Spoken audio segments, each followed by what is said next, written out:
Penyanyi Syahrini bertemu dengan mertuanya atau orang tua dari sang suami, Reino Barak. Pertemuan Syahrini dengan Reiko Barak dan Rosano Barak terjadi saat makan di restoran Oscar Jakarta. Tingkah artis yang akrab disapa Inces saat makan semeja dengan ibu dan ayah mertua terekam dalam video Instagram Syahrini pribadi. Syahrini mengabadikan momen pertemuan tersebut melalui video pendek yang direkam olehnya. Dalam video yang diunggah itu, terlihat Reino Barak, Syahrini, Reiko Barak dan Rosano Barak sedang makan malam bersama. Terdengar obrolan Reino Barak dengan kedua orang tuanya yang berbincang dalam bahasa Jepang. Sementara itu, Syahrini sibuk merekam menu makanan yang dihidangkan di meja makan kala itu.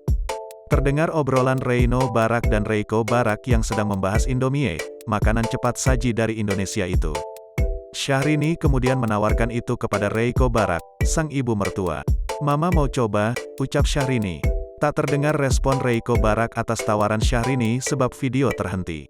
Setelah itu, Inces kembali membagikan penampakan makanan dan minuman yang dia santap. "Diet," terangnya dalam caption.